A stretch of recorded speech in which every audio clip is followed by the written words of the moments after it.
கடந்த ஆட்சியில் கிடப்பில் போடப்பட்ட பணிகள் அனைத்தையும் நிறைவேற்ற நடவடிக்கை எடுக்கப்படும் என்று சுகாதாரத்துறை அமைச்சர் அருண்ராஜ் தெரிவித்துள்ளார். வளர்ச்சி திட்ட பணிகள் தொடர்பாக திருப்பூர் மாவட்ட ஆட்சியர் அலுவலகத்தில் ஆலோசனைக் கூட்டம் நடைபெற்றது. இக்கூட்டத்தில் அமைச்சர்கள் அருண்ராஜ், செங்கோட்டையன், கமிலி, பல்வேறு துறைகள் சார்ந்த அதிகாரிகள் ஆகியோர் கலந்து கொண்டனர்.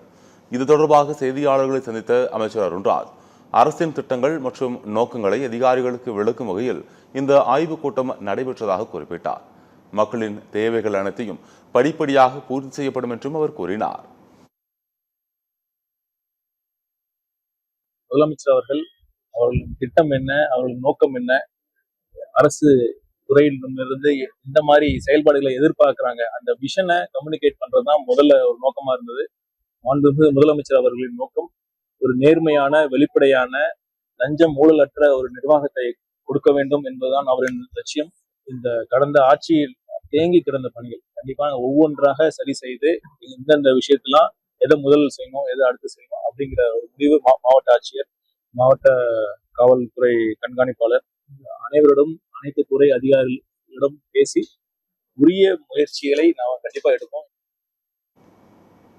தொடர்ந்து பேசிய வருவாய் மற்றும் பேரிடர் துறை அமைச்சர் செங்கோட்டையன், திருப்பூர் மாவட்டத்தில் சாயப்பட்டறை சங்கங்களுடன் இணைந்து கழிவுகளை அகற்ற நடவடிக்கைகள் மேற்கொள்ளப்பட்டு வருவதாக கூறினார்.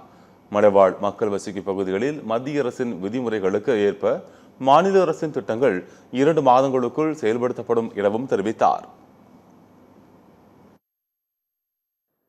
திருப்பூரிலே பல்வேறு பணிகள், தேக்க பணிகள், திருப்பூர்ல இருக்கிற சாயப்பட்டறையுடைய நிலைகள், திருப்பூரில் தேங்கி இருக்கிற குப்பை, அதே போல மக்களுக்கு சரியான முறையில் குடிநீர், இது போன்ற பல்வேறு பணிகளை ஆய்வு செய்திருக்கிறோம்.